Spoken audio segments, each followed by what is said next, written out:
আজকে আবার কাজটা বন্ধ হয়ে গেল বৃষ্টির জন্য। এভাবে চললে তো মাসের শেষটা টানতেই কষ্ট হয়ে যাবে। বাবা, এভাবে ভিজে এলে কেন? আমি তো ছাতা নিয়ে যাচ্ছিলাম তোমার কাছে। চলো তাড়াতাড়ি ঘরে চলো, ঠান্ডা লেগে যাবে। আর বলিস না মা, বৃষ্টি দেখে আর দাঁড়িয়ে থাকতে পারলাম না, ভাবলাম দৌড়ি চলে আসি। তুমি না বাবা একদম বাচ্চাদের মতো করো। বয়স হয়েছে তো, এত ভিজলে শরীর খারাপ করবে। বাবা, আজও তাহলে কাজে যেতে পারলে না ঠিক মতো? এই বৃষ্টিটা যেন থামছেই না আজকাল। হ্যাঁ, তা ঠিক বাবা। তবে দেখ, ঘরে ঢুকতেই মন ভালো হয়ে গেল এই বড়া ভাজার গন্ধে। তোর মা যেন জানেই কখন কি দরকার। মায়েরই এক গুণ, মন খারাপের সময়টা ঠিক টের পেয়ে যান কোনোভাবে। এসো সবাই, গরম গরম ছোলার ডালের বড়া বানিয়েছি। মা, তোমার হাতের এই বড়ার স্বাদ তো অতুলনীয়। তোমার হাতের এই স্বাদটা যদি বাইরের মানুষও পেত, নির্ঘাত লাইন লেগে যেত। হ্যাঁ, তুমি তো বাড়িয়েই বলো সব সময়। খাও তো, ঠান্ডা হয়ে যাবে। মা, তোমার হাতের এই বড়া না সত্যি অন্যরকম স্বাদের হয়। তুমি কি দাও বলো তো এই মশলায়? আমি তো চেষ্টা করেও তোমার মতো বানাতে পারি না। আরে পাগলি, রহস্য কিছু না রে। শুধু ধনে পাতা কুচি আর জিরে ভাজা গুঁড়ো বেশি করে দিই, আর ডালটা ভালো করে বাটতে হয়, তাহলেই স্বাদ খোলে। আচ্ছা, আমি মনে রাখবো। আজকের বড়াগুলো তো খুব তাড়াতাড়ি শেষ হয়ে গেছে। সবাই এত পছন্দ করে। তোর বাবা তো এক বসাতেই 5টা খেয়ে ফেলে, তাই বেশি করেই বানাতে হয় আজকাল। মা, একটা কথা বলি, হাসবে না তো? কি কথা রে, বল না, হাসবো কেন? মা, তোমার হাতের এই বড়া এত ভালো হয়, আমার তো মাঝে মাঝে মনে হয় এটা যদি আমরা বিক্রি করতাম তাহলে খুব পছন্দ করতো মানুষ। বিক্রি করব? এই বয়সে এসে দোকান দেবো নাকি? তুই না অদ্ভুত কথা বলিস মাঝে মাঝে। না মা, আমি সত্যিই বলছি। বাবার কাজে তো আজকাল বৃষ্টির জন্য ভাটা পড়েছে।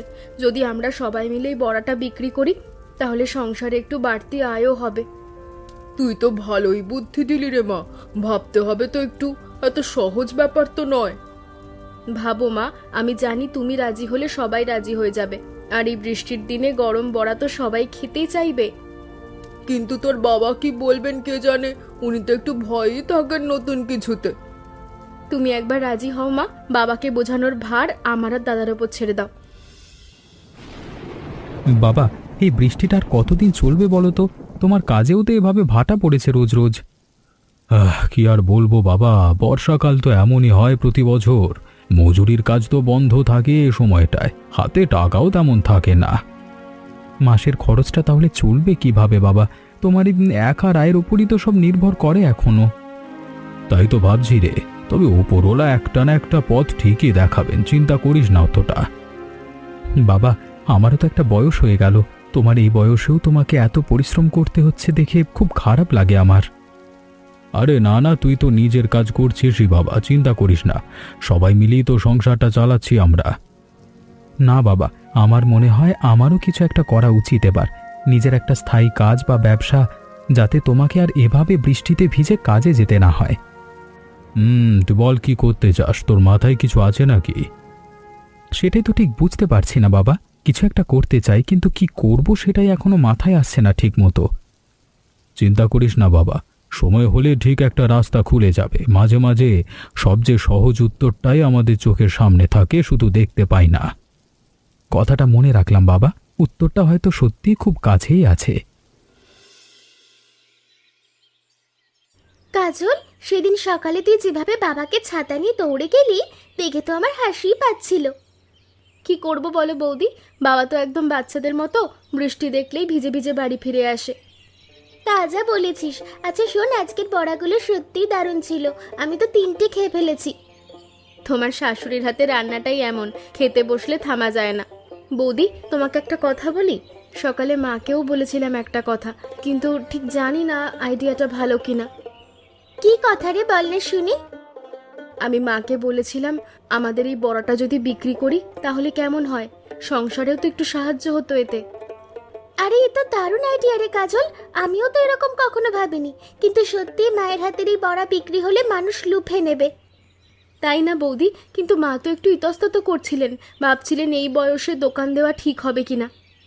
দেখ কাজল, সাহস করে একবার শুরু করলেই তো হয়। আমিও তোর পাশে আছি, চল দুজনে মিলে মাকে আরেকবার বুঝিয়ে বলি। সত্যি বৌদি, তুমি আমার সঙ্গে থাকলে আমি অনেক সাহস পাবো। চলো কালকেই আবার মা বাবাকে একবার বলি একসাথে। একসাথে বললে হয়তো তাড়াতাড়ি রাজি হয়ে যাবে সবাই। এই সংসারটার জন্য কিছু একটা করতে পারলে আমারও ভালো লাগবে। আর তোর দাদাকেও তো বলতে হবে, ও রাজি থাকলে মা বাবাকে বোঝানো আরও সহজ হবে। আরে রামপদদা, সবাই মিলে এই সন্ধেবেলায় যে কি ব্যাপার, কোনো বিশেষ দরকার নাকি? হারাধন, একটা কথা বলতে এসেছি। ছেলেমেয়েরা মিলে একটা পরিকল্পনা করেছে, ভাবলাম তোমার সাথে একটু আলোচনা করি। কাকা, আমাদের বাড়িতে মায়ের হাতের ছোলার ডালের বড়া খুব বিখ্যাত। আমরা ভাবছি সেটা বিক্রি করবার একটা ব্যবস্থা করব। আরে বাহ, অন্নপূর্ণা বৌদির হাতের বড়া তো আমিও খেয়েছি কতবার, সত্যি অসাধারণ। এটা তো দারুণ আইডিয়া তোমাদের। তুমি তো বাড়িয়ে বলছো হরাধন, তবে যদি সত্যি একটু ভালো লাগে মানুষের, তাহলে চেষ্টা করতে ক্ষতি কি? শোনো, একটা কাজ করলে কেমন হয়? আমাদের দোকানের সামনেই তো একটু ফাঁকা জায়গা আছে, ওখানেই না হয় ছোট্ট একটা চালা বানিয়ে বড়া বিক্রি শুরু করব। সত্যি কাকা, আপনার দোকানের সামনে তো এমনিতেই অনেক লোক আসে, তাহলে সেখানে হলে তো খুব ভালো হবে। হ্যাঁ, তাই তো ভাবছি, বলছি আমার দোকানের মানুষ চা বিস্কুট খেতে আসে, তার সাথে যদি গরম বড়াও পাই তাহলে দুজনেরই ব্যবসা ভালো হবে। আপনার এই সাহায্য আমরা কোনোদিন ভুলব না কাকা। আপনি না থাকলে এই কথাটা বলবার সাহসই হয়তো হতো না আমাদের। ধন্যবাদ হারাধন, ধন্যবাদ। তোমার মতো প্রতিবেশী পেয়ে আমরা সত্যিই ভাগ্যবান। আর শোনো, শুধু বেচা কেনা না, এটা আমাদের সবার মিলে করা একটা কাজ হবে, বুঝলে? অন্নপূর্ণা, সত্যি কি আমরা পারবো এই ব্যবসা সামলাতে? এত বছর ধরে অন্য রকম জীবন কাটালাম, এখন হঠাৎ দোকান দেওয়া। আমারও তো একটু ভয় লাগছে গো। যদি লোকসান হয়, যদি মানুষ পছন্দ না করে, তখন কি হবে? আর পুঁজিও তো লাগবে কিছুটা। হাতে যা আছে তাতে টানাটানি করেই সংসার চলে। কিন্তু জানো, ছেলেমেয়েরা যেভাবে উৎসাহ দিয়ে বলল, আমার মনে হয় ওদের এই স্বপ্নটাকে অবহেলা করা ঠিক হবে না। তুমি রাজি তাহলে? হ্যাঁ রাজি। দেখো, আমরা তো সারা জীবন ভয় পেয়েই কাটালাম, ঝুঁকি তো কখনো নেইনি। এবার না হয় একবার সাহস করে দেখি। আর হারাধনা তো পাশে থাকতে চাইছে, তাহলে ভয় কিসের? তোমার কথায় সত্যি সাহস পাচ্ছি আমি। ঠিক আছে, তাহলে কালকেই ছেলে মেয়েদের বলে দিই আমরা রাজি এ কাজে। আর জানো, তোমাকে আর এভাবে বৃষ্টিতে ভিজে ভিজে যেতে হবে না। আমরা সবাই মিলে একসাথেই এই দোকান চালাবো। এটাই হবে এখন থেকে আমাদের পরিবারের নতুন পথ। ঠিক বলেছ, চলো ঘুমিয়ে পড়ি এবার। কালকে থেকে অনেক কাজ শুরু হবে আমাদের। আচ্ছা, কাল সকালেই সবাইকে জানাবো। দেখো ছেলে মেয়েরা কত খুশি হয়। বিজয়, এই খুঁটিটাই দিকে ধরো তো, একটু শক্ত করে বাঁধতে হবে, বৃষ্টির মধ্যে যেন উড়ে না যায়। হ্যাঁ কাকা, ধরেছি। আপনার এই সাহায্য না পেলে তো এত তাড়াতাড়ি কিছু করতে পারতাম না আমরা। আরে ধন্যবাদ দিতে হবে না, প্রতিবেশী তো আপদে বিপদেই কাজে লাগে। তাছাড়া তোমাদের বড়া বিক্রি হলে আমার দোকানেও তো ভিড় বাড়বে। তাহলে তো আমরা দুজনেই লাভবান, তাই না কাকা?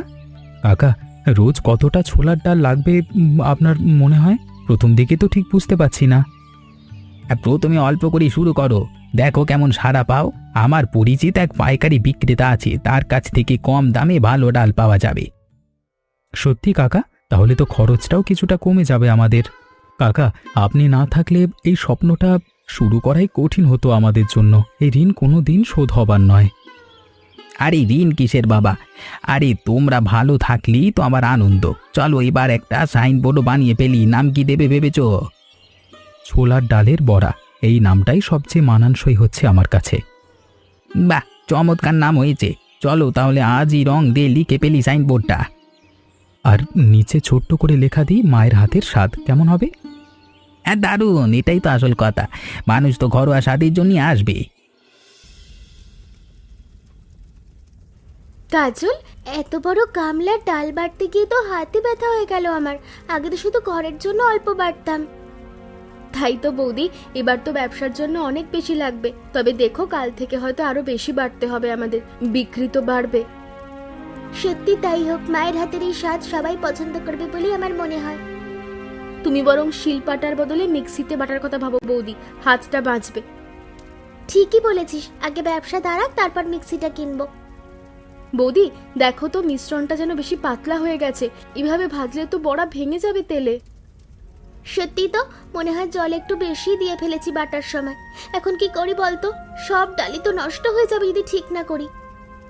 দাঁড়াও দাঁড়াও, মা তো বলছিলেন একবার এরকম হলে বেসন মিশিয়ে দিতে হয়, তাতে গাঢ় হয়ে যায় মিশ্রণ।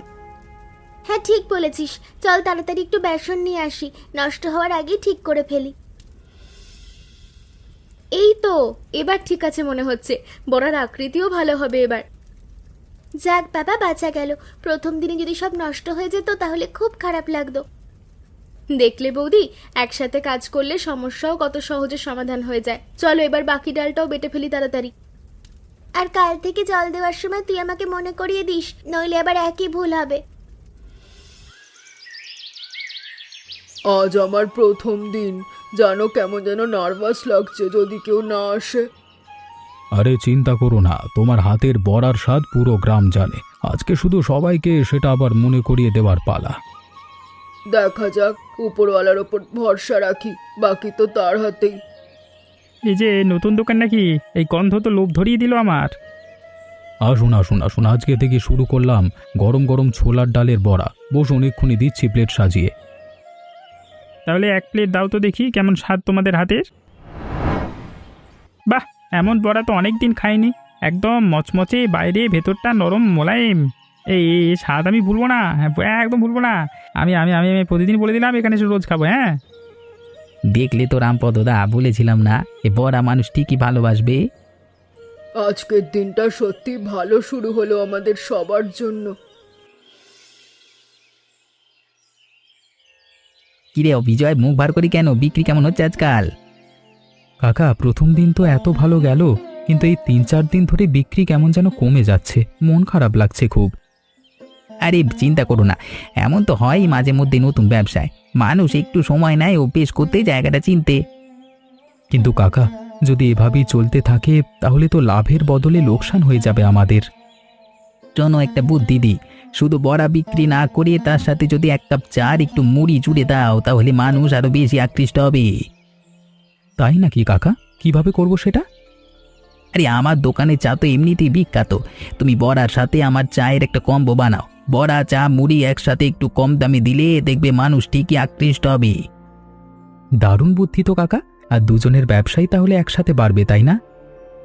হ্যাঁ ঠিক তাই, এভাবেই তো প্রতিবেশীরা একে অপরের কাজে লাগে। চলো আজকে বিকেল থেকে শুরু করে দিই কম্বো অফার। ঠিক আছে কাকা, আমি এক্ষুনি বাড়িতে গিয়ে সবাইকে জানিয়ে আসি এই নতুন পরিকল্পনার কথা। যাও যাও, আর মন খারাপ করো না। ব্যবসা একটু ওটা নামা থাকবেই, ধৈর্য ধরে লেগে থাকলেই সাফল্য আসবে। আর শোনো, একটা সাইনবোর্ড মানে একটা বোর্ডে বড় করে লিখে দাও এই কম্বোর কথা, মানুষ দূর থেকে দেখি আকৃষ্ট হবে। ঠিক আছে কাকা, তাই করব। কাজল, শুনলি? পথে আস্তে আস্তে কতজন যে আমাদের পড়ার প্রশংসা করলো, ভাবতেই ভালো লাগছে। হ্যাঁ বৌদি, আজ সকালেও দুজন মহিলা বলছিলেন আমাদের বড়া নাকি এখন পুরো পাড়ায় বিখ্যাত। জানো, এই কম্বো অফারটা কাকার বুদ্ধিতে শুরু করার পর থেকেই দেখছি বিক্রিটা বেশ বেড়ে গেছে আগের চেয়ে। সত্যি বৌদি, একটা ছোট বুদ্ধি যে পুরো ব্যাপারটা এভাবে বদলে দেবে ভাবতেই পারিনি। কাজল, তাড়াতাড়ি চল, দোকানে এত মানুষ এসেছে, একা তো বিজয়দা সামলাতে পারবে না। হ্যাঁ চলো, আজ তো মনে হচ্ছে বিক্রি একেবারে জমে যাবে। মা বাবাকেও তাড়াতাড়ি খবর দিতে হবে। চল চল, ওই যে সামনের দোকানটা, ওখানেই আমি সেদিন ছোলার ডালের বড়া খেয়েছিলাম। জীবনে এমন স্বাদ পাইনি রে। চল, তোকেও খাওয়াই আজকে। তাই নাকি? তুই তো এমন এমনই প্রশংসা করিস না কারো, তাহলে সত্যি ভালো কিছু হবে। বিশ্বাস কর, ওই বাড়ির বৌদির হাতে জাদু আছে। চল, দেরি করিস না। আরে দেখো বৌদি, বৃষ্টি দেখে সবাই কেমন দৌড়ে চলে আসছে আমাদের দোকানের দিকে। যাক বাবা, বৃষ্টি থেকে বাঁচাও গেল, আর বড়া খাওয়া হবে একসাথে। সত্যি তো, শুধু গন্ধেই তো পেট ভরে যাচ্ছে। তাড়াতাড়ি দাও দাও, এদিকে দাও। আরে সুবলদা যে আবার এলেন। আরে বসুন বসুন, এক্ষুনি দিচ্ছি গরম গরম বড়া। দেখলি তো, বলেছিলাম না তোকে, এবার নিজের চোখেই দেখবি কেন এত মানুষ এখানে ভিড় করছে। বিজয়, তাড়াতাড়ি কর বাবা, ওই কোণের লোকগুলো অনেকক্ষণ ধরে অপেক্ষা করছে। হ্যাঁ বাবা, এক্ষুনি দিচ্ছি। আজকে তো এত ভিড় হবে ভাবিনি। হাত পা একসাথে চলছে না আমার। এই চিন্তা করো না, আমিও তো আছি সাহায্যের জন্য। এই তো চা রেডি হয়ে গেছে, নিয়ে যাও। আরাদো, তোমার এই কম্বো বুদ্ধিটাই তো আজকে আমাদের দোকান জমিয়ে দিল। সর্বনাশ! বিজয়, দেখ তো, ডাল বাটা তো প্রায় শেষ হয়ে এলো। এত মানুষ এখনো দাঁড়িয়ে আছে, কি করবি? সত্যিই তো বাবা, এত ভিড় হবে ভাবতেই পারিনি আজকে। বাড়িতে খবর পাঠাতে হবে তাড়াতাড়ি। মা আর বাটা রেখেছিলেন কিনা কে জানে। হ্যাঁ, তুমি ভাজতে থাকো, আমি এক্ষুনি ছেলেকে পাঠাচ্ছি বাড়িতে খবর দিতে। মা আগে আগে থেকে বাড়তি বাটা রেখেছিলেন সাবধানতার জন্য ভাগ্যিস। এই নাও, তাড়াতাড়ি ভাজো। আর বাঁচালি রে মা, তোর মায়ের এই দূরদর্শিতাই তো আজকে আমাদের বাঁচিয়ে দিল। চলো আবার শুরু করি সবাই মিলে। আজকের এই ভিড়ই তো বলে দিচ্ছে আমাদের এই স্বপ্নটা সত্যি সফল হতে চলেছে। দাদা, আমিও এসে গেছি, বলো কোথায় হাত লাগাবো। আজকের বিক্রিটা তো সত্যি অভাবনীয় হলো। এত টাকা একদিনে কখনো ভাবিনি আমরা। সত্যি তো, আজকের এই বৃষ্টিটাই যেন আমাদের জন্য আশীর্বাদ হয়ে এলো। এত মানুষ এসেছিল, ভাবাই যায় না। বলেছিলাম না, তোমাদের হাতের এই বড়া একদিন পুরো গ্রামের প্রিয় হয়ে উঠবে, আজকে সেটাই প্রমাণ হলো। কাকা, আপনার সাহায্য আর বুদ্ধি ছাড়া এত দূর আসা সম্ভবই হতো না আমাদের। এই সাফল্যের ভাগিদার আপনিও। সুমলদা, লোকটাকেও তো ধন্যবাদ দিতে হবে। ও তো আজকে নিজের বন্ধুকে ডেকে নিয়ে এসে এখানে খাওয়ালো, তাহলে জমতো না ভিড়টা। ঠিক বলেছ, একজন খুশি মানুষই তো আরেকজনকে টেনে আনে। এটাই তো ব্যবসার আসল রহস্য।